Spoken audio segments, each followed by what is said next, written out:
All right, everybody, welcome to Digitized Desperadoes, episode 18? Yes. 18, yeah! Yes. Okay, this is 007, A View to a Kill. So, Yippee. It certainly is a Bond movie we this is watched. a Bond movie from the 1980s, Roger Moore, and I think it really captures the Roger Moore era of James Bond very well. So if you like this one, there are plenty of other movies just like it. If you didn't like this one, maybe choose a different Bond to be your favorite. I'd say this is like pretty quintessential Bond. Like it's all here. Yeah, Like you got definitely. extreme over the top Okay, villain well, plot. you know what? Let's just start with the intro. Is Well, that to good? start, the opening gun barrel shot's kind of weak. Oh, not. I'm not just talking about the gun barrel because that's like the general thing. Yeah, but I'm just saying it's kind of weak. Like Moore like just sort of lazily 5 walks seconds across the screen and Yeah. turns and shoots, and it's like that looked not good. They didn't really get crazy with it until I think fuck, what's his name? Pierce Brosnan. Like Brosnan. Yeah, Pierce Brosnan, where they did the CG. There's one where like they actually animate a bullet going into the gun, and it's like over the top. Okay, so this isn't as ridiculous as these movies get. Oh no, it's not as ridiculous. It's just it does Can't be, all the beats I blow guess. for blow pretty well, I think, or Okay. at least it does them all. It has everything here. Do we want to get our opinions out here? Yeah, sure. I didn't like this at all. I knew you wouldn't. It was not good. Okay. The first half kept me interested. Like when at one point I was like, okay, I don't really see where this is going, except Bond's gonna win. And so I moved my mouse. I wiggled my mouse to see how much time was left, and I saw 40 minutes was left, and I groaned. I was like, oh my god, 40 more minutes of this, and I was like asleep for the rest of it. Aw. Oh, I still watched it, but Yeah. like, I was so zoned out. I do want to talk about the intro though, because it's. You mean it's- the skiing Bond section? evades Olympic biathlon Russian soldiers. Okay, so it starts out with Bond skiing, like he's cross country skiing, looking for something, and he finds this like little locket with a little microchip in it on somebody's dead body in the snow, and a Russian soldier sees him. So a whole chase scene starts. Bond loses a ski. He keeps going, like slaloming away. He fucking steals a dude's snowmobile, loses that snowmobile to a helicopter, snowboards away on a bit of the snowmobile that was left over, loses that, takes down a fucking helicopter with a flare, With just a flare. and then Like, he escapes shot- on the MI6 It's secret amazing. ice cube submarine. Like, And on the hatch of this secret iceberg submarine, there's just straight up a Union Jack. So Yeah. you know, and I'm like, this is the goofiest shit. This is Austin Powers stuff. yeah, this And is also- the era of James Okay. Bond that Austin Powers was making fun of the most. And also, In that opening, you can totally see it. I'm like, this is Austin Powers shit, but this is just an actual Bond film. to Yes. perfect the cheese, there is not the Beach Boys playing over it, but a Beach Boys cover band. Yeah, Of it's like California 30 girls. seconds of some fucking surfing music when he gets on the Yeah, snowball. it's straight up. It's the snowboard. California girls, but we don't go to California until way later in the movie. It's the most bizarre shit. Like, that's crazy even for James Bond, I think. But yeah, It wasn't bad. It was very fast. it's very fast and it's very You couldn't look entertaining. away. No, and then Bond has sex in like 6 minutes in. It's like that Oh, has of to course be a he does. record. Yeah, he just immediately starts womanizing like so fast. That has to be a record for these films. Like it's 6 minutes, and boom, he's already doing it. I'd say this is up there, definitely. I think there Uh, might be a and movie then where you- it literally just starts with it, though, so I'm not sure. And then you get the intro by Duran Duran. Women in neon body paint and Duran Duran. Yeah. The song is fantastic. Yeah, the song's pretty good. The No, video... no, like I actually saw the is song so was like the awkwardly only shot. Bond theme to make it to #1 on Billboard. That's like the only Bond well, theme it's done just that. Duran Duran. Yeah, it's just like great. a real song for once. But the video, the only thing I got out of the video, well, it's cool, I like it, but is that they do the middle cleavage thing that's in all of Metal Gear, and I was like, oh. I always thought I think the weird thing is like the weird fluorescent neon stuff that they have all over them. It just looks weird to me. I don't know why. It's like they wanted to do like a CG thing like they always do with the new ones, but like they couldn't do that, so they just You're made making do. a lot of broad statements about like Austin Powers and the newer ones. I have to preface, I've seen absolutely nothing Bond or Bond related except this. Well Ooh. then. What an Okay, intro. then. I thought you guys knew that. No, I didn't know that at all. I think thought you've you made said it that you apparent saw one of the before, Daniel but Craig not really. ones. I mean, I know Mitch has seen one. even in terms of like video games, I've played like an hour of GoldenEye, and Yeah, that with was me. recent. Yeah. That was my first exposure to Bond. Good to know. So I guess we should get on with the plot at this point. The plot is that this incredibly weird British guy. I think he's French, but it says that he's like. But they also- Christopher Walken. Yeah, it's but they Christopher also- Walken. Bleach blonde Christopher Walken. Yeah. They also imply that he was like part of some Russian test. They don't imply thing it. They say it. He was. So the plot is. No, this- they don't say that he was. Yeah, no, they say it. He was like involved in some like Nazi experimenting or something. Yeah, so and now he's basically, super smart during and World War crazy. II, there was this Nazi scientist guy that was like doing some experiments creating the perfect babies or whatever. And at the end of World War II, the Russians took him in and to do some more, like to let him continue his experiments, and then that leads us to presumably how we get to Max Zorin, which is the villain of this movie, played by Christopher Walken, who is this billionaire or rich guy psychopath, and it's fucking bizarre. Should we just talk about the plot in general, Yeah. like go chronologically? Yeah. Okay. So the beginning part, they talk a lot about the microchip Yeah, so and like how it's new technology. this takes place. This was made in '85, so Right. Yeah. Yeah. But I thought it would be a lot bigger deal than it is. It kind of doesn't come up again. it Well, is and they- it isn't. no, like, it is like the driving thing of the plot Whoa. is he wants to destroy Silicon Valley, so he has the most microchips. No, Yeah. I mean they keep on talking about how like, oh, it's designed specifically to defend against a nuclear EMP. Oh yeah, And yeah. I'm They like, never oh my do God, anything with that. Is a nuclear EMP gonna be involved? No, because that was never. Yeah, that was never involved. And they also have this little like gadget thing that's like, I think it's a reference to another Bond movie that comes up at the literal end. No, that's not. That's just Q. So, Oh, so is yeah, that- Q is always the gadget guy, and usually I know in about the Q, yeah, but I meant the usually little, like, he's little there at gadget the thing. No, beginning. it appears earlier in the movie, like at the beginning. Yeah.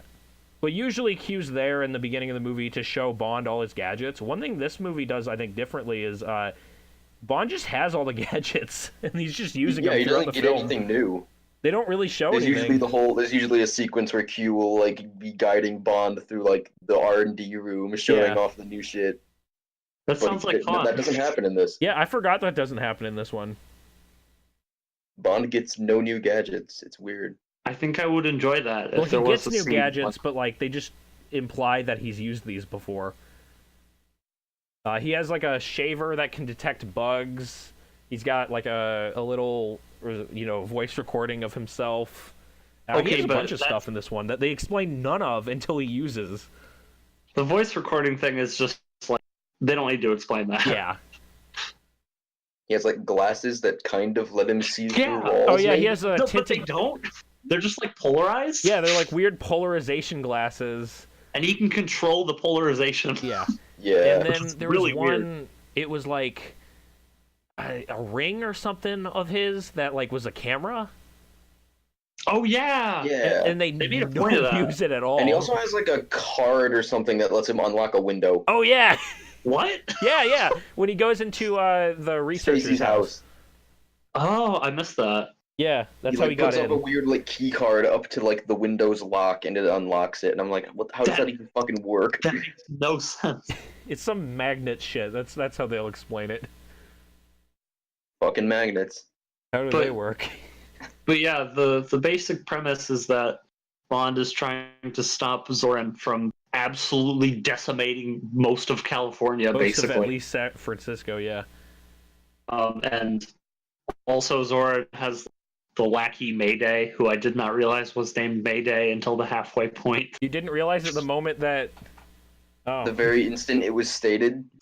I didn't think it was two words. I thought it was like Nade or something. And I was like, oh, okay. Nade, like that's her name. That All sounds of like the a Bond reasonable girls name. have weird names like that a lot of the times. Like you Pussy got galore.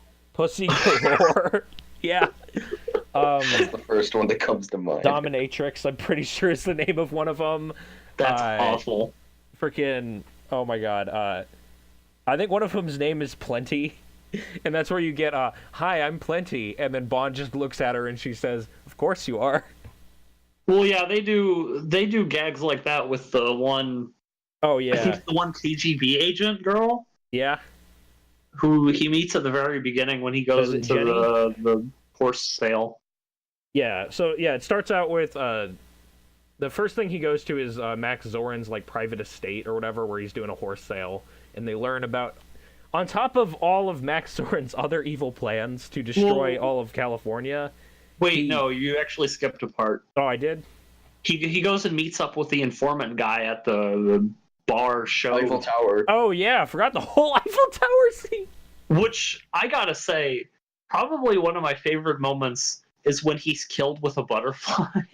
With Yeah, like, okay, it has, so, like, yeah, he some meets this poison or informant. something in it, and then Bond cracks a joke about his buddy just getting murdered. Yes! It's like, Bond, what the fuck? Yeah, no, There's a so lot of... That he guy goes to was your meet- buddy. Why did you? He was in your informant. Why did you just like? He's like your confidant there, and you're just like, oh well, I guess he's making puns. Well, it It's wasn't like, his. what the He didn't fuck? know him going in. Yeah. Still, it it's was, like, come some on, this guy was guy- helping you out, and you're gonna crack jokes about him. He goes to see a show at the Eiffel Tower. Like he goes to eat food there at the restaurant. That's expensive as fuck.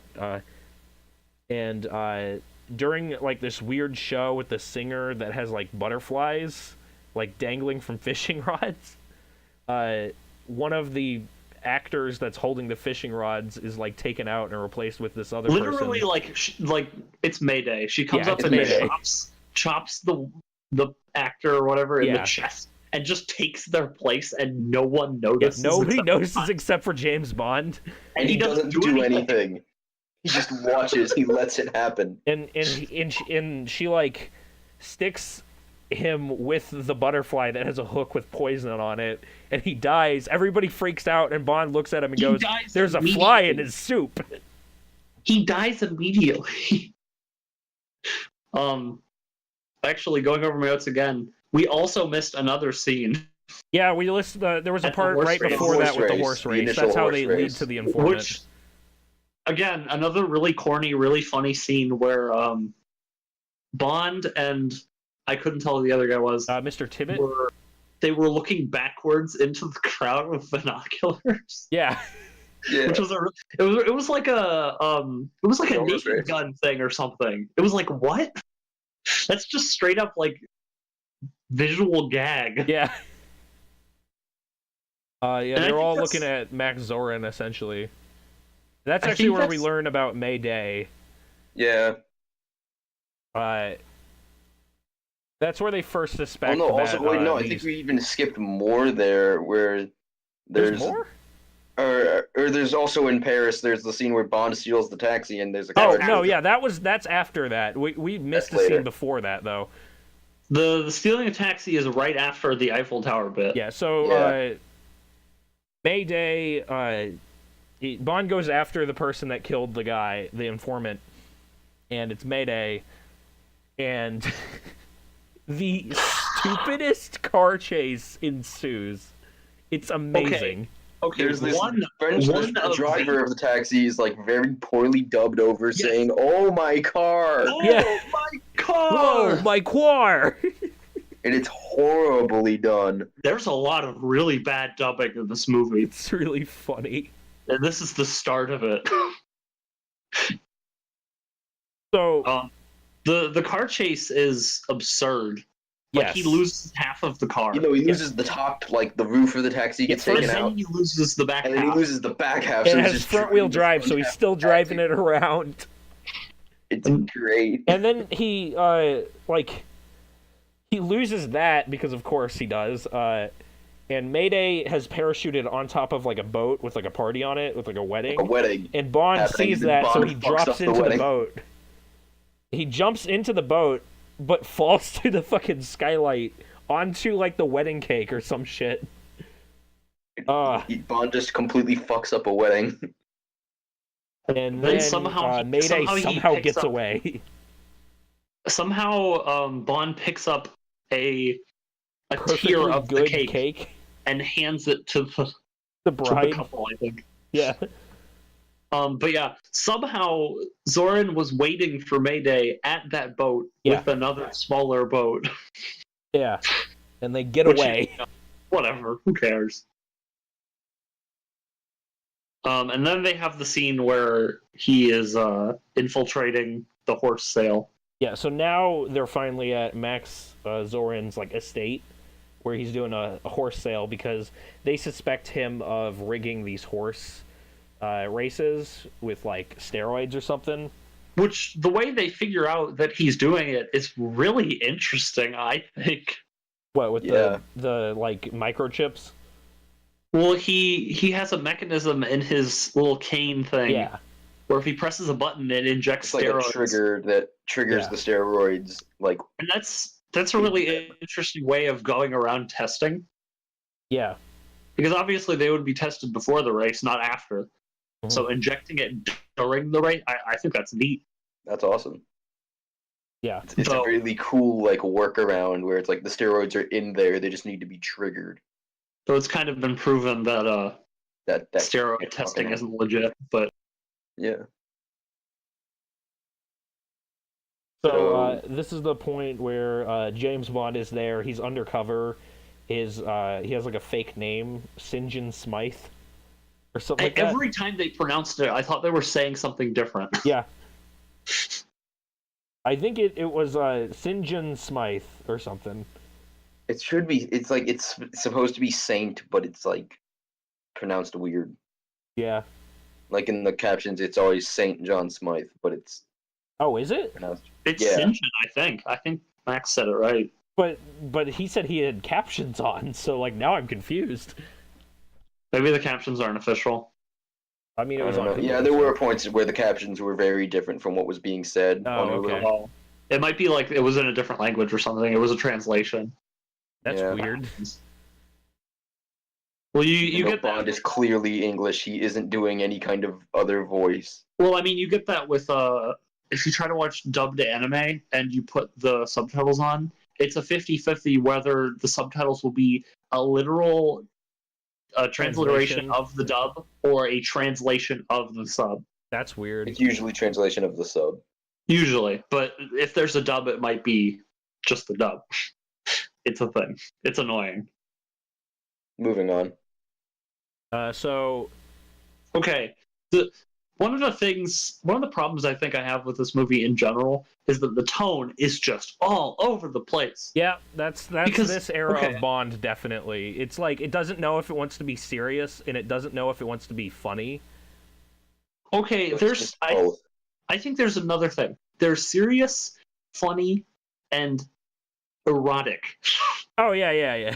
Because with the serious, you have the scenes like later Zorin, which those scenes are great, but we'll get to those. With funny, you have the like slapstick, ridiculous chase scenes. There's 2 car chase scenes that are just humor. Just be glad I didn't pick The Man with the Golden Gun, where there's a literal part where they ramp off sideways, and there's a fucking slide whistle sound effect that they added in. It's so obnoxious and awful. I hated it.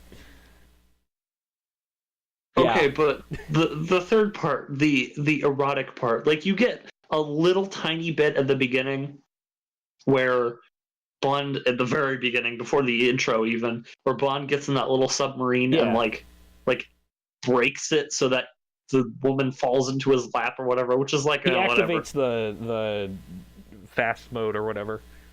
But at Zoran's estate, I think they're sneaking into his secret lair, lab, whatever, Yeah. and they cut to Zoran doing erotic jujitsu with Mayday. Oh yeah. Fucking. Which is like, what? Yeah. Sexy And, fighting. And their relationship doesn't really come up that much. I know later on. It comes up like Mayday twice. is like- It's like literally that scene and then the scene at the end. Well, yeah, Mayday gives this like impassioned line, like, "I thought that guy loved me," and I'm Yeah. like, "Did he?" I don't know. Yeah. It's just, we'll get to the more of the tonal stuff later, but this is a big example. Like, you have Bond greeting all the people, and he's like really sassy and sarcastic and taking pictures of people for no He reason. literally And also basically Bond's, like, blows his own constantly cover because of being it. really. Oh, what? There's a part where Okay. he's talking with Mayday, where Mayday is like looking at him like, I don't know, maybe is that the guy that was chasing me earlier? I don't think so. And Yeah. and he's just like, she's like, oh, do you come here often? Do you like the horse race? He's like, oh yeah, I just like multiple sports. Like, do you know fishing? And like just obviously going, hey, Like, he's I know so that you're that unsubtle about person it. from earlier. He's just incredibly unsubtle and being super suspicious all the time. Which is like, okay, that's a funny joke, but Bond, that was a really stupid move. That's one thing that I think adds to the tonal dissonance is that it's Roger Moore, right? Yeah. He is never okay. He's actually pretty consistent with his acting. Yeah. But he's like very sarcastic, very mean. He's pretty mean throughout the movie. Yeah. He's really just a jerk. Which is that normal? That is his character of Bond. Each Okay. Bond is like their Roger own Moore version Bond of it. is an asshole, Yeah. basically. It's very weird to me, because I always thought of Bond as like, kind of like, well, I thought he was like an English, like patriotic figure, like a really good hero guy. He's like the secret agent getting stuff done, you know. But he's just mean in this movie. He openly defies the law constantly. He breaks the law a bunch. Oh, we'll get to that part He later. is a with the big fire criminal. truck. That Oh, whole no. shit, yeah. But that's a problematic scene in and of itself. Yeah. No. Okay. So I guess we'll move on. to Bond get is to an there. international criminal. So yeah, Wait, Zoran no, like but, is actually, I want to go investigating back him. to like the. Wait, I want to go back to like at the estate, Zoran's estate. Yeah. Where, like, Okay. Zoran's like getting suspicious, and he's like, Yeah. "Oh, this guy's probably up to some shit." So we just sort of takes some pictures of him, and the computer immediately figures out that he's James Bond and has all of his information. And I'm like, "Isn't Bond a secret agent? How is his information like It's so probably, easily it's It's like a available?" thing in the James Bond universe that people know James Bond exists, but they don't know who James Bond is. Yeah, I was It's gonna really say weird. Should his identity be secret? It's He's a probably secret like agent. it's probably a criminal thing, like a criminal database or something. Still, he just takes he takes a picture from the front and from the side, and then he finds his fucking, like, basically a That's one mugshot thing of I'm him. glad about, though. And there it is. Here's I'm he's always James happy Bond, to he's see that. 007, he's with MI6, and it's like, fucking, are you serious? I'm always happy to see though that the amount that they like extend what technology actually can do has remained consistent over the years. Like in modern James Bond movies, they're doing all this like, oh, dude, I'm hacking into the net with one button, and then I can see all the IDs of all the people here. It's like I'm glad that that's like our overstatement of what our technology can actually do is still around, even in this 85 Bond. Also, another thing about that scene that I liked that brings up something I like. I think Zoran is actually a pretty competent villain. Yeah. Like he's He actually really pretty, never makes any mistakes. He's just like pretty Googling effective in like trying to murder Bond, and the only reason Bond gets out is because movie. The only reason I think Bond is able to escape is because he's like, if I don't report back to MI6, they will retaliate. But also, Zoran does try to kill him by making it look like an accident with The horse race scene. Oh yeah. The horse yeah, race scene. baby. Evil That horse scene- race. Evil that red scene- horse race. That was a really slapstick, weird, tonally confused scene. I think it's a weird scene, but I think it's very James Bond, because that is a definite, that is a James Bond villain kind of death trap. I mean, it was also like insanely British. It's the most British No, and James actually, Bond death trap ever. It's a horse race that Zoran has rigged so that, like, he has, like, Bond little has to obstacles, lose. and the obstacles will, like, change to get, like, impossibly hard every time after he passes them. The further he went, the more the other guys were just punching him. Yeah. Yeah, there's one point where they just all gang up and start whipping and punching Bond. Yeah, it's a horse death race. And actually, before the horse race, there's like the scene where Tibbet goes to get the car washed so he can report. Oh, then he yeah. gets And there's just this menacing music, like very imposing, like suspenseful music playing as he's getting the car washed, and you know, like Mayday some of the is other in like the car and she murders him. no, it's so goofy. I thought that character was like a recurring character. Oh, and no, when not he Mr. Tibbet, died, no. I was like, what? No, he's dead. Dude, any, like, person in the MI6 sends to be on a mission with James Bond is, like, dead. Oh, good to know. Usually. Yeah, but he kind of gets partners later and they're fine, but they're not MI6, so. Yeah, no. If you're, like, a different secret agent, and usually if you're a woman, but not all the time if you're a woman, you live. But if you do die and you're a woman, it's always extremely tragic. I mean, Mayday. Yeah. But she was a villain. Ah, I she wasn't does expecting good her to at the actually end, go though. good guy. I was expecting her to just be evil the whole time. She does turn good. That Yeah. was, But only I was because surprised. Zoran just so obviously shifts to, like, I am a psychopath. Yeah. So, you know, Well, yeah, it's the explained next like scene, he I gets think... super smart from the like experimenting, but it made him crazy. Yeah, so the next scene in this movie, right after the horse death race, really shows the tonal shift in with Zoran. Like Zoran was just like kind of like a, you know, Silicon Valley, whatever, evil. Okay, Kinda in the like first Billy It's not even Mayer. explained at that point. in the first bits, he's not very evil. It's just like, oh, he's giving steroids to his horses. That's Yeah. pretty much it.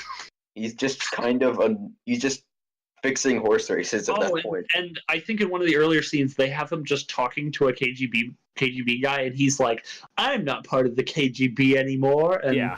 the KGB is just like, "You never leave the KGB." Yeah. But yeah, the next scene is them in The his blimp. weird airship, He is a fucking Max Evil Zoran business blimp. meeting in a blimp.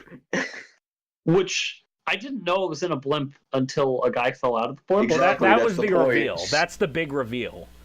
Is They're having this meeting in this dun, weird dun, metallic blimp. room, and Zoran's like, "All right, guys, I have my master plan. We need to get rid of San Francisco." And this guy's like, Silicon that's Valley. bad. Only one guy is like, that's bad. I don't want to agree with this. And so he's like, okay. No, he only says I don't agree with this because of the paying of the money. Yeah, oh yeah, that's true. And so he's like, okay, but everything from here on out is confidential, so we need you to leave. So Mayday takes her to this other room where he goes down a staircase.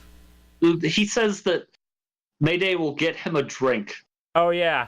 And then they And- walk it back. They walk down a staircase. Mayday pushes a button that flattens out the staircase, making it into a ramp, and the fucking bottom of the blimp opens up, and it ramps down into a fucking hole, and he just drops him into the fucking San Francisco Bay.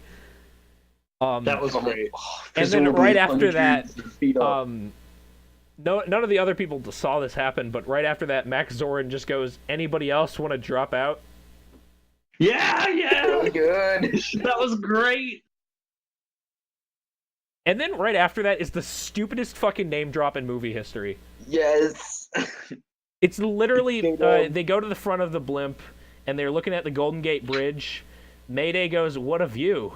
And then Max Zorin just goes, "To a kill." And I'm like, And that's it- not the- even... What does that even mean? It doesn't make any sense. You just name dropped for the sake of name dropping. I think they have to in every movie. They have to say the name. Not all the time. I think I zoned out for a second because I don't think I caught that. But if I did see that, I would hate it because I don't even like the title. Oh no, it's terrible. The title's already pretty bad, I think, but it is the original name of the story. I believe it's From a View to a Kill is the name of the original story that it's based on. So, what are they gonna do? They don't need to fucking say the name out loud. Bond's, who knows? Like Bond is last seen getting dropped into like a lake and almost drowning, but he survives because tire. Oh air. yeah, that's. Oh yeah, he drinks the tire air. Oh yeah, that was how he got out of the estate area, right? But then he is never seen again until we are in San Francisco, and he just appears in San Francisco. Yes. Yeah. And you're like, how did he know? And then it's like, oh, he meets with the guy from the CIA, so that's why. Yeah. Chuck Lee, but, like, I think is his name. He's gone for like a pretty good stretch of the movie.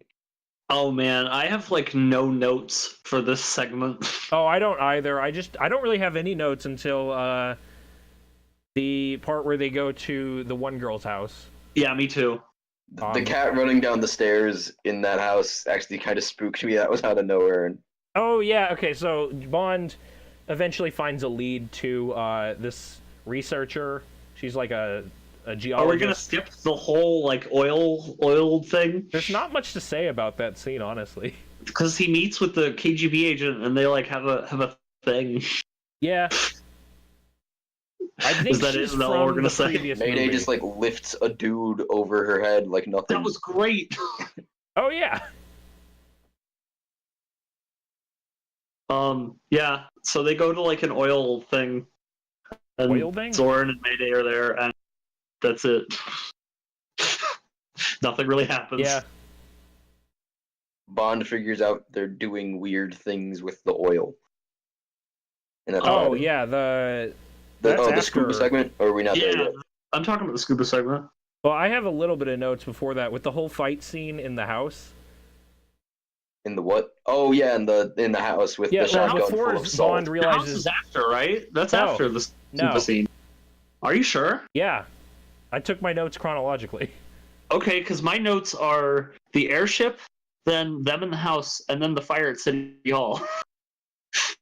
That's literally 3 of my notes next to each other. I thought the scuba scene was before the house. No, that was right after the house because No, I'm pretty sure because when he meets with I'm pretty sure it's before. Wait, let me talk. Because with the CIA agent that he meets in San Francisco, he says he introduces to a boat fisherman guy, and he's like, "Oh, there's this oil thing that's set up, and now all the crabs disappeared. I'm gonna take you there." So they go to the oil place, and then he goes to the house. Oh well. I'm pretty sure I'm right about this. I guess I messed this up then. You are correct. Okay, so yeah, he goes to investigate these like oil pumps, and Zoran is just there also, and he's like, "Oh, I want the pumps on maximum power." Oh wait, is this where we get? Oh no, that's later. Never mind. He has a great line later. He puts the pumps on max, and he almost kills James Bond by accident. Yeah, they don't know he's there. They never know he's there. No, until they find his tank. Well, they find his tank, but they find somebody else that was also. They find another Russian. They find a Russian trying to sabotage him with a landmine. Yeah, there were 2 KGB people there. And then that's when he meets Russian lady, and then they go to a Japanese spa. Yes. Yeah, that was very strange, and she was trying to get the Max Zorin tapes first, but James Bond finesses that and actually keeps it or something like that. Oh, that was cool. Yeah, she gets out of the spa like, "Oh, I totally seduced James Bond. I fucked with him. He totally let me steal the tape." And she's like, "Yeah, I got the tape," when she comes back to her guy, and they put it in, and it's the fucking Japanese spa music. And Bond, it cuts back to James Bond in the spa, listening to the radio, taking notes. It reminded me a bit of the scene at the end of Snake Eater. Yeah, but like reverse. Yeah, but in reverse, yeah. And then he finds out that Zoran paid off some random woman. Yes, and so he goes to her house. To meet her. And he goes to this girl's house, and she's like, "Oh, you're one of Zoran's men. They've been constantly harassing me." And he's like, "What?" And then a bunch of Zoran's men actually attacks them. And there's a whole fight scene where she has like a shotgun or whatever, but it's loaded with sulfur or something like that. Oh, That was a great scene. Rock salt. But Bond using a shotgun is weird. it's normal. I know, I'm used to, Bond having a pistol, so Yeah. it's weird seeing Bond, like, doing combat roles holding a pump-action Oh shotgun. yeah, he does a fucking like actual combat role, like a fucking Max Payne looking. Yeah, that part was weird. I like that fight scene though. Yeah, it was neat. There's like a part where like there's a vase and Bond's trying desperately not to let it get broken in the fight scene, and then he's Yeah, getting and then you beat find up out it's on. actually just an urn with her grandfather's ashes. Yeah, he's getting beat up on, and she's like looking at him, and she's holding the vase, and she just goes, "Ah, hell!" and smashes the urn on somebody's head. And then she has the great line of, "Don't worry, my grandpa loved fighting." Yeah, something like that. He would have wanted He this. would have wanted this. I guess we should probably talk about who ends up being the main female character. Yeah, Stacy, who just sort of shows up weirdly, like halfway, not even, I think even more than halfway through. I hate her. I mean, Yeah, she's she's not not that great. bad. There's worse Bond girls. I passionately hate her. Why? She's just there to be damsel in distress. And did you hear her screaming? Oh yeah, and the whole elevator. Yeah, that was pretty bad. Well, no, if we're Every gonna talk about scene- the elevator, we gotta talk about the whole City Hall sequence. Okay, but Okay. every scene, like all of her voice lines are delivered so poorly, and her screaming is the most grating, annoying thing ever. Have you seen Indiana Jones 2? Yes, and it's better than this movie. No. I like Indiana Jones too. I mean it's all right. I just think that Willie, or what's her name in that movie? I think she's the worst. She's Probably a lot worse than better this one. than Stacy. I don't know. Anyways, so they go on to this. What was it? A hotel? Not a hotel. They go to City Hall. Yeah, They go to City Hall to investigate. Because the thing is that Stacy owns, like, inherited an oil facility, and Yeah. Zoran wants to buy it off her. And she's like, "No, I don't want to." And so she they didn't. go to City Hall to make sure that everything's going well, and Zoran just shows up and shoots the guy at City Hall. Yeah, and he tries to frame it on Bond and the girl, as if they were And then they robbing set it. fire to City Hall. Yeah, they set with fire to City gasoline Hall and try to Bacardi trap them in an Molotov elevator. cocktails. And they escape. The escape from City Hall is fine, besides the screaming. But Wait, then, they I have a really dumb then- note. okay. They investigated into the fire. Boo.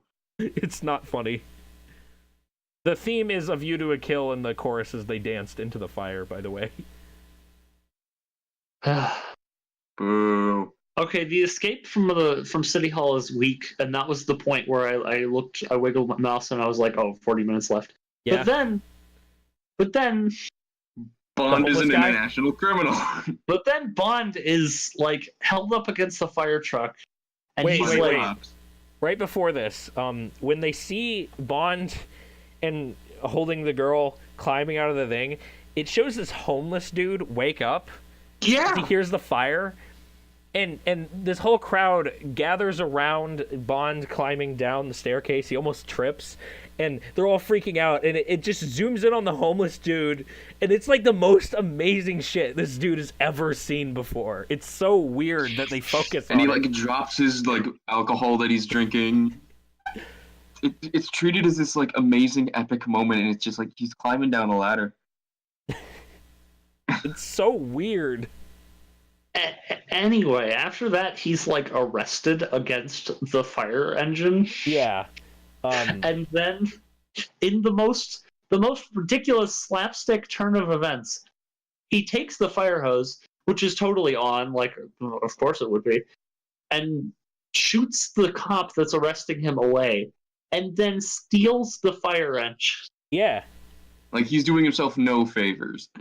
He's just He is being just- more of a But criminal. did you Openly a hear the great dialogue beforehand? I like I said, I was really checked out at this Oh point. But man, if you it have was notes, let bad. me It know. was funny. Let me Like, know. Bond reveals He's that he's like, actually I'm Bond. James Bond, an international agent. I can show you my credibility. And he's like, oh, you're James Bond, eh? Well, I'm Dick Tracy, and you're still under arrest. That cop is such a cartoon character. It is bizarre. I think it's probably like the British being like, haha, Americans. I guess. Because I It's imagine just- that's probably what it is, because it's a it Bond just movie. it just feels like he's in the wrong movie. Yeah. But anyway, they have this ridiculous chase sequence, and the ladder on the Moore actually gets to say the Bond, I'm Bond, James Bond line twice, like Oh, yeah. within minutes of each other. Like he says it to the cop, and then he says it again to Stacy while they're in the truck. Yeah. And I'm like, they really had him say it twice in this movie. I mean, this was his last movie as Bond, right? I think so. Yeah. So I can kind of get that. So they let him do it twice. Yeah, because the next one I think was The Living Daylights, Yeah. which is the first So you of the get goofy two shit with because like Timothy the Dalton fire on it. truck's ladder is not locked into place. And So at one this, point, Bond just decides, I'm gonna climb on the outside of the fire truck, I guess. this Yeah, is 'cause he was gets on trying to go for the ladder and it hose, I starts think. swinging around. So this is probably the last scene that I think is the most tonally wrong.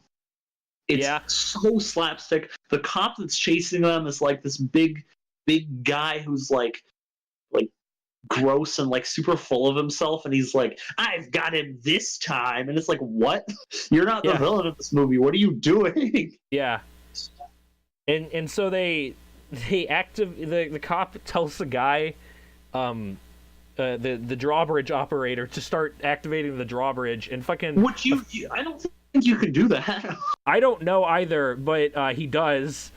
And so Bond, of course, jumps the drawbridge on a fucking fire truck, which, granted, it wasn't that open when he actually jumps it, but I don't And know then if that just would go be from possible like or not. one moment he's like on the other side of the bridge and then smash cut to him landing, so no Yeah, like speed-esque scene of the bridge of like the jumping the bridge. It's And- also less. I don't think he's really jumping it. Yeah, but right after that, you have this whole scene of the cars piling up, of the police cars Oh, yeah. piling up on the other side, and it's just bizarre. They This do is like a the Blues full Brother- slapstick in motion. They do like a Blues Brothers car chase destruction scene. Yeah, so basically a bunch of cop cars pile up at the very end of the bridge, and they're all sliding backwards. The main cop guy's at the end of the bridge, like dodging them and then yelling at his teammates. And there's like one car that was like stuck at the very top that falls all the way back, and that guy would have died in real life, but he's fine, of course. And the then, like, the main main cop cop guy's is, like, yelling at his berating them. teammates, going like, "Oh, this will be out of your paycheck, yeah!" And they're all looking at him because the bridge operator decided to finally put the bridge down, and the fucking weight comes in and crushes the guy's car, and they're all laughing at him, and it's weird. I think that's the scene that could have been removed entirely, and the movie would be better for it. Yeah, Just And then No. Bond and Stacy drive the fire truck into the desert, where they go to like the mining operation, oh yeah, and they get into Yeah. disguises, and then Stacy's still wearing heels in the like minor disguise. they put on disguises, but then they hide themselves. Like they're wearing disguises so they fit in, and and the then they're like, people "We don't see- fit in enough," And they still so they sneak in. hide. The people believe them. Yeah. The disguises totally fool them, but Yeah. then they cover themselves up and sneak in anyway. Yeah, it's weird. And they do this horrible shot of them sneaking. Actually, that's probably why they did it. Where Stacy is like, "I can't relax. You know what I'm sitting on?" And then there's like a really extended scene of Bond just looking at her thighs But and they're sitting on top of explosives. because they find out they go in and this part, if it feels like I'm glossing over things, it's because this is how I viewed it. They go in and they find out his plot is that he's going to blow up one of the fault lines under San Francisco and just completely They're gonna flood. blow up like Yeah. both of them. Yeah, he And then blows the up whole both of them bay is to gonna completely all flood of San Francisco. Silicon Valley. Yeah, so that he can have complete control over the silicone market. Which And I'm like, this is an amazing villain plot. This is so over the top and goofy. I think- love it. up to this Just point, watch Zoran Moonraker. was really boring, but here on out, Zoran is the best part of the movie. Yeah, no, definitely. So yeah, this is the part. So yeah, they lower in the bomb that they're gonna blow up the thing with. They're actually everything's just in motion. They actually have like hours left at this point. I think just 30 minutes actually. They say Left. an hour. Yeah, something like that. And Christopher Walken finally. Are we gonna do the part where he turns on everybody? Oh my god, this is my favorite. This is scene. also my favorite scene. This It's really good. Christopher Walken with an Uzi having the time of his life. There is He's mowing people down as they are being like flooded and drowned, and it's like he's still shooting them. This is Yeah. so ridiculous. there is no Peak villainy. legitimate in-universe reason for him to be doing this, but he just. He has to cover his tracks as the only reason, but it's also implied that he didn't Washed actually away have by to a do it. He flood is already. that You psychotic. don't have to shoot them. I think it's implied that he also is that psychotic. But Yeah, but it's the only time we get a sign of that. yeah. He is literally just mowing people down with Uzis as the place is already flooding. Like, he's killing anybody trying to run away, essentially. The fucking, like, electricity is, like, going off. It's a nightmare. And he's Like, he just drowns, laughing. Like all of his like lackeys, like Mayday and the others, are killed or are left. He's to left die, them basically. for dead. Everyone is killed except for the main characters and Mayday. Yeah. And They they and then escape into Mayday's the... like, Sorry.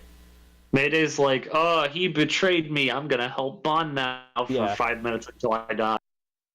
Yeah. Yep. There is right before that though, they go into the new Max Zorin blimp. That's like a small one hidden inside of a trailer. And I swear to God, as soon as the blimp goes up, the pilot goes wah. I have no idea why. Yeah, I think there's like a weird laugh. Somebody makes a weird laugh. Somebody sounds like fucking Waluigi or Wario. I'm not joking. It was Yeah, weird. there's like the only three in there. It's Zorin, the crazy doctor, and then like the one goon with a scar on his Yeah. face. There is a lot of really questionable dubbing choices in this movie. Yeah. Like Oh my car! a lot of them, when they're at a distance or there's a lot of noise in the scene, they dub over lines that really don't fit. Hmm. They probably do a lot with the blimp scene. I don't remember it, but Yeah. So But then like Mayday helps Bond like get the bomb out of the other fault lines. oh yeah, Yeah. Thing. I know. Wait, I know Max said there was a good Zoran line, but here's one I liked. After Zoran escapes from the flooded place, he says, "Right on schedule." Oh yeah. He doesn't know how to Which pronounce that word. So hard. Yeah. And it's like, yeah, at this point, like later in the movie, where like Christopher Walken's usual inflection that we all associate him with having starts kind of coming out a Oh little. yeah. There's like He one starts moment. getting that, I don't want to say it yet. Christopher Walken. He's like, Yeah. starts, He goes full Walken by the end of the movie. It's no longer. He's not playing a character anymore. He's just Christopher Walken. He I mean, just I don't think snapped. I've really seen. I don't think I've really seen Christopher Walken in anything else. I've seen him in a few movies, but yeah. Let me Um, see. You start getting, like the more cowbell kind of voice. Yeah. Starts No, we'll to get appear. on that in a moment. Oh, there is one line where he Yeah. really. So they Mayday helps Bond get the mine out of the bomb out of the mine, or the mine out of the mine, whatever. And there's a moment where they're pushing it along this like minecart track, trying to get away from the rest of the explosives, and the brake's stuck, and she's like, "Ah, I have to go. You have to just leave and stop Zoran. I'll sacrifice myself with the bomb."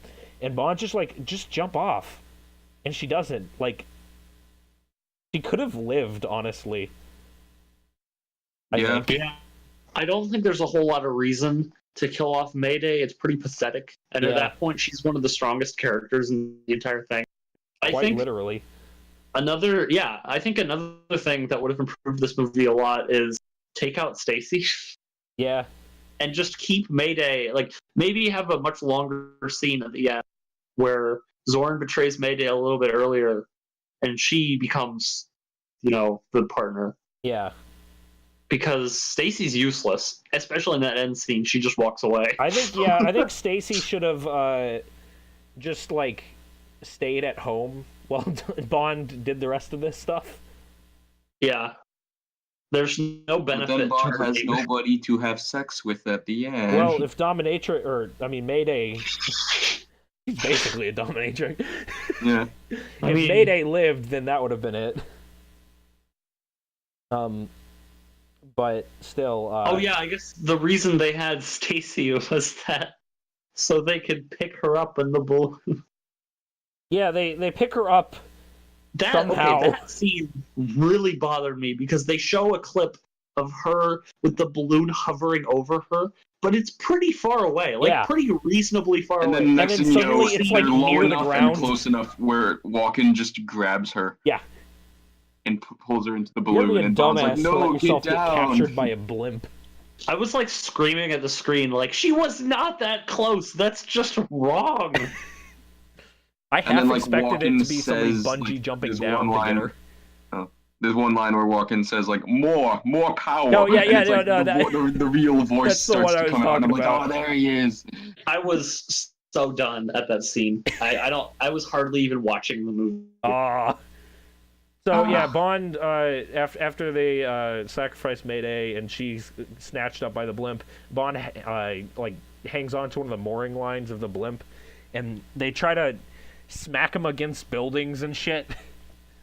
And eventually they're like, "Oh, we're gonna smack him against the Golden Gate Bridge," which totally backfires, and he just ties the rope around. Bond just ties them to the bridge. Yeah. And he just one by one takes out all the rest of the pilots members, or the No, rest you of the people have on the blimp. final battle atop the Golden Gate Bridge against fire axe wielding Christopher Walken. Yeah. Which is like, this is so goofy for a final battle. Yeah. He takes him out. He and doesn't then, really win. He just sort of eventually gets Zoran to slip and fall. Yeah. Like, he doesn't really beat him in any cool way. Well, yeah. After that, you also have fucking Max Zorin's weird Nazi researcher dad try to shoot him, and he shoots 8 shots out of a revolver, which is always a pet peeve of mine. He dies too.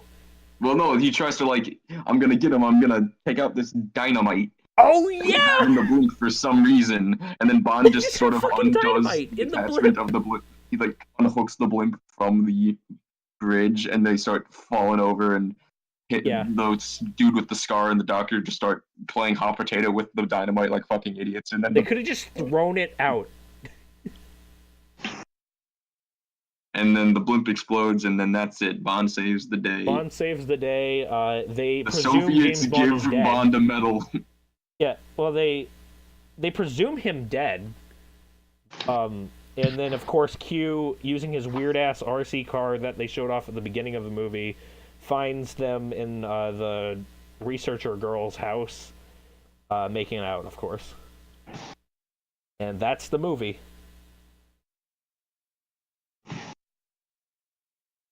Yeah, that sucked. Sorry, but if this is what older Bond movies are like, I don't want to see it anymore. This is the Roger Moore era of Bond movies, where they took the craziness of the later Sean Connery movies and made that the standard for a bit. I think it has a weird style of comedy where it's enjoyable to certain extents, but I will not defend certain aspects of them. Like, some parts are just straight up stupid a lot of the times, and that does bother me. but I do like it overall. Well, good for you. I don't know. It's just But it is not the norm for James Bond. There's definitely other eras. You got the Daniel Craig, where it's much more serious, much more realistic. Whereas The earlier Jason Sean Bourne Connery exists stuff, now, so we need to make Bond like Jason Bourne. yeah. well, my feelings about it is like I'm not the biggest action movie guy, and this is I don't think this is necessarily an action movie, but it is an espionage movie. It is like it's just a spy movie. That's what you Yeah. call it. Yeah. Because it's flipping James Bond. But I think there are two levels of what I would expect and what I would like. You can have the pure corn. You can have the cheesiness.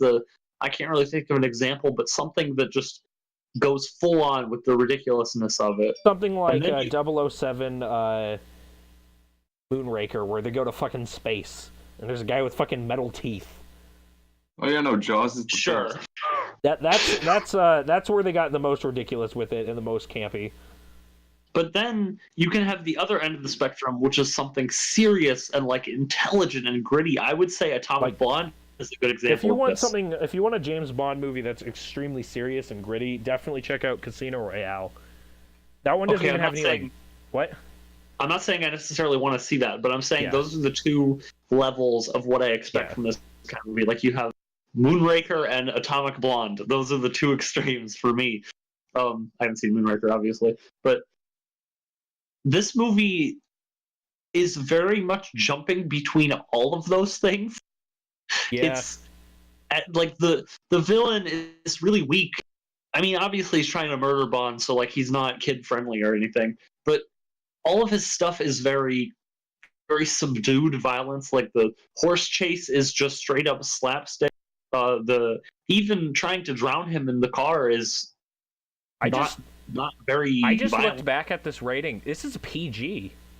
Yeah, I was gonna say that this was rated PG, which I kind of understand. There's a very little PG-13 didn't exist until like Gremlins. Oh, okay. But yeah, there's very little actual violence except the flippin' scene with the Uzi. Yeah. And everybody that gets like I shot, said, if you look closely, they don't like get shot and start bleeding. They get shot and get knocked back, and that's what kills them. No, there are some straight up bullet holes in the people. A few, yeah. Scenes. My But point nothing is, like gory.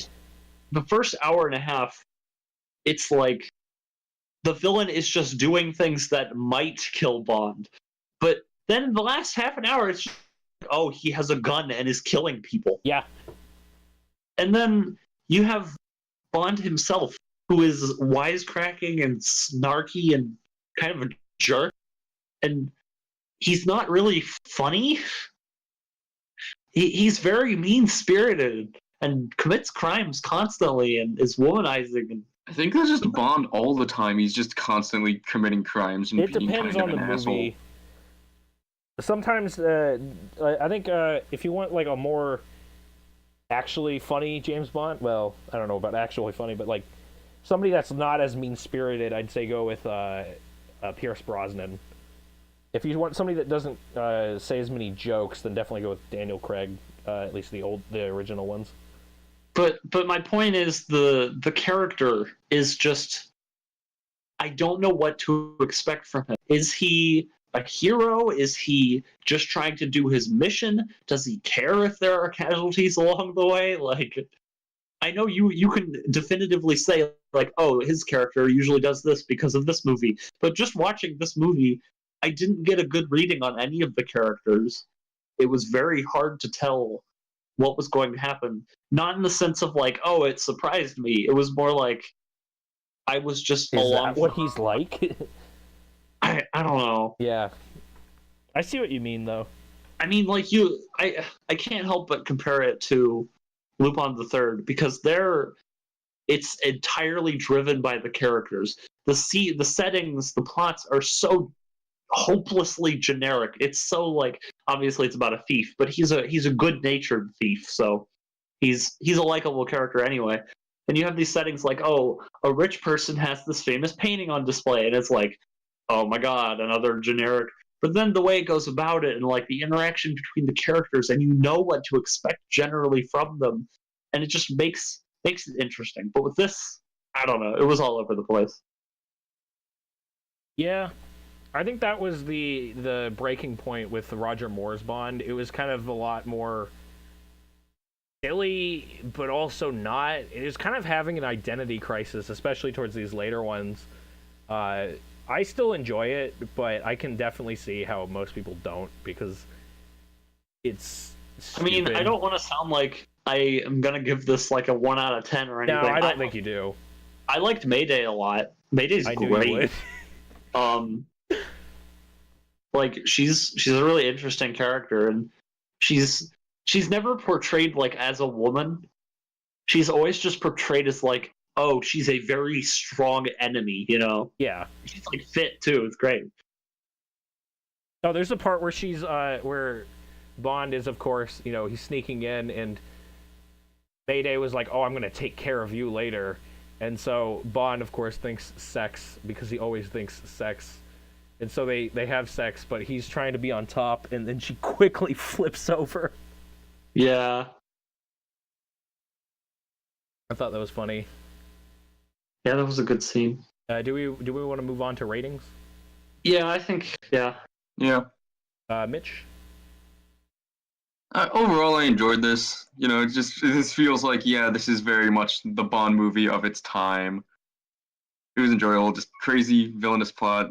Bond just joking all the damn time. Some fun, goofy set pieces. 7 out of 10. All right. For me, I would say I like this one. I think the set pieces are also really good. I do really like Christopher Walken as the villain. It is goofy, and I do like goofy, but at the same time, there is a lot of scenes that I think go too goofy, and I never like it when they go to like the slapstick levels of James Bond comedy. I like it more when he's doing a bunch of really dumbass one-liners. I think those are the better ones. I think I'd give this a 6.5. You guys know my thoughts, but I don't think this. Okay, 4 out of 10. I don't think this really ruined my opinion of James Bond. I'm willing to see. I think the newer ones interest me a lot. All right. I've heard great things about Skyfall. Is Yeah, that everyone that loves one's Skyfall. one of my favorites. I think I'll check that out sometime. Maybe not soon, but I don't know. This movie just didn't click with me. The first hour, I was like, I can get into this, but it just kept on going. It's way too long. It's over 2 hours. It's ridiculous. Yeah, it's just over 2 hours long. Which is for action movies, you don't need to go over. I think an that's hour another 45. problem with the series, is a lot of them are longer for no reason. Spectre was a good movie, just... but it was 3 hours long, and I just can't justify watching that one often. Yeah. I would never even consider rewatching this movie in any setting. Yeah. It's just, All right, you want to do the showdown? Yeah. Go ahead. Okay. Mitch. Shoot away. It is time for the conclusion of the Mitch's 80s movie trilogy. So, my pick recently had, a new entry in it. Didn't do too hot. Guess sometimes you just cannot beat the original. We are watching Predator. Oh, I love that movie. Okay. I love Predator. Yeah. It's a good movie. Get ready for Arnold and Big Alien. I'm perfectly fine with this. So yeah. Yeah. This is the conclusion of my little set of 80s films. Cool. All right. See y'all next time. See ya. See ya.